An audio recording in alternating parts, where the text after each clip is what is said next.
राधे राधे, जय श्री कृष्ण। मैं आज के इस शुभ दिन के लिए आप सबको बहुत बहुत बधाई देता हूँ। आज हर एक भारतवासी बहुत खुश है और ये एक खुशी का पल है हम सब के लिए।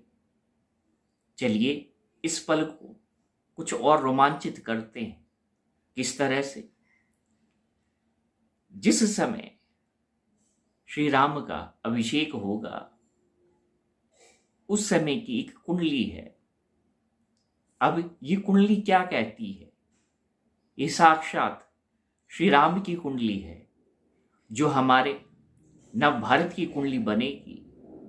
क्योंकि जब राम अयोध्या में अपनी जगह पुनः प्राप्त कर रहे हैं तब से एक राजयोग की शुरुआत हो रही है इस भारत देश के लिए, इस पावन भूमि के लिए।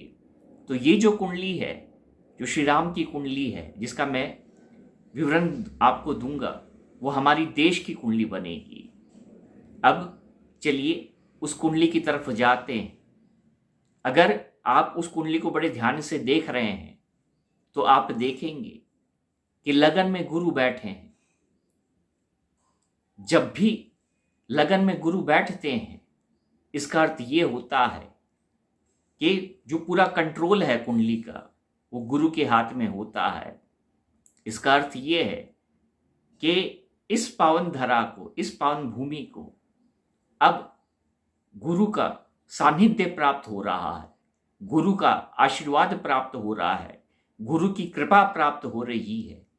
और इससे अच्छी बात हो नहीं सकती, क्योंकि जब गुरु लगन में बैठता है तो वो अमृत फल देता है, वो अमृतवान हो जाता है।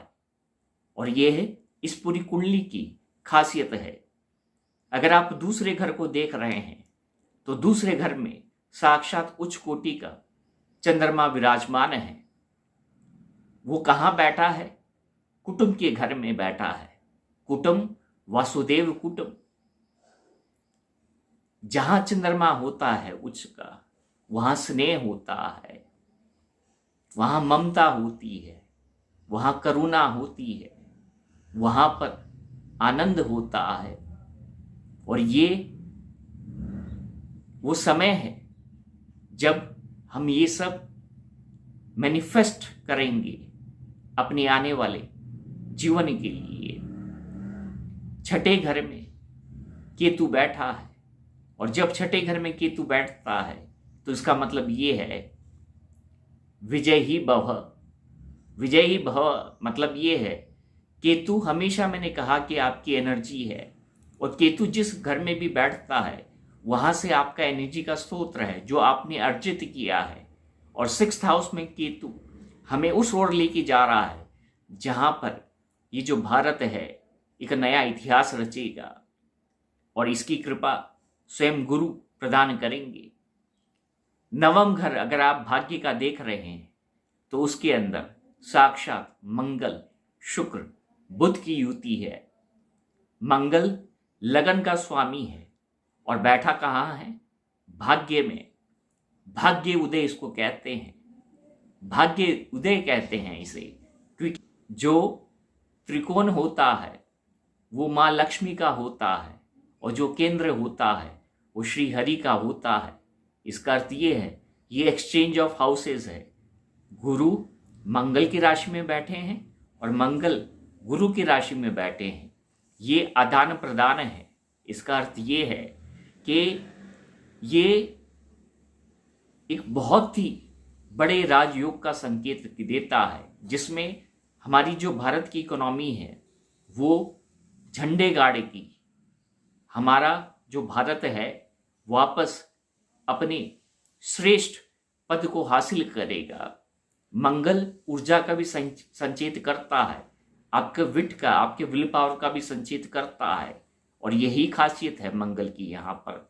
शुक्र का मतलब होता है ऐश्वर्य और शुक्र 2nd हाउस और 7th हाउस का स्वामी है और भाग्येश में बैठा है। फिर एक्सचेंज ऑफ हाउसेस मतलब केंद्र का जो स्वामी है वो त्रिकोण में जाके बैठ गया।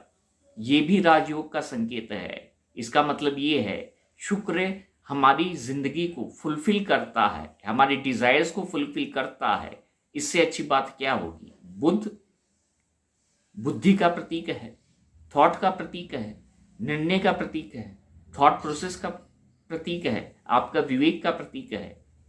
मंगल शुक्र बुध की युति जो भाग्येश में है, ये बहुत ही असीम रिजल्ट आने वाले समय में देगी। और ये सब श्री राम की कुंडली है जो ट्रांसफर होगी हमारी भारत की कुंडली के अंदर।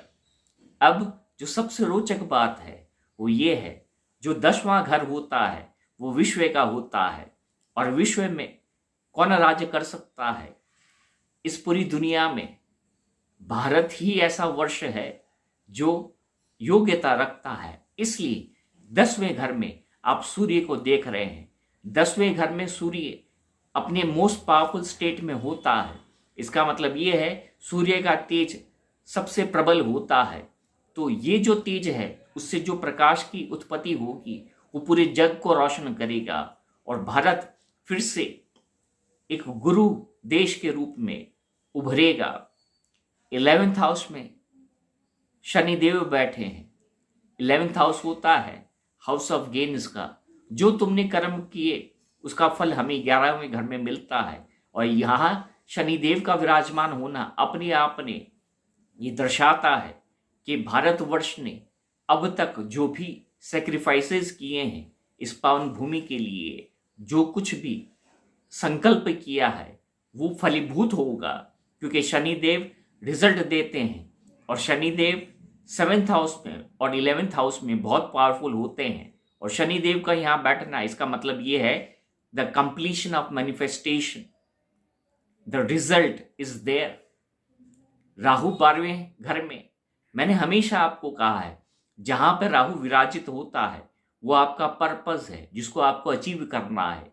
12वां घर मोक्ष का होता है। इसका अर्थ ये है कि मोक्ष ही हमारा पर्पस है, और राहु वहां पर बैठा है। इससे अच्छी बात क्या हो सकती है, इससे अच्छी बात क्या हो सकती है। ये जो श्री राम की कुंडली है जो इस पावन भारतवर्ष की भूमि पर उदय हो रही है, ये शंखनाद कर रही है एक नव भारत का, एक नव भारती का। क्योंकि जब गर्भ में कोई शिशु आता है तभी उसकी कुंडली का निर्माण हो जाता है, और 9 महीने के बाद में जो हम कुंडली देखते हैं वो दूसरी कुंडली होती है। इसलिए ये जो गर्भ कुंडली है ये एक वो रहस्य है जो हमारा भारत का रहस्य है, जो हमारे श्री राम का रहस्य है, जो इस पावन धरा का रहस्य है। और इस कुंडली से हम एक नए युग की तरफ कदम बढ़ा रहे हैं, बल्कि हम कदम रख चुके हैं। और आज मैं आपसे एक चीज कहना चाहता हूं, रघुकुल रीत सदा चली आई, प्राण जाए पर वचन ना जाए। इसका अर्थ ये है कि मैंने कहा था कि मैं वापस आऊंगा, देखो मैं वापस आ गया। जय श्री राम, राधे राधे, जय श्री कृष्ण।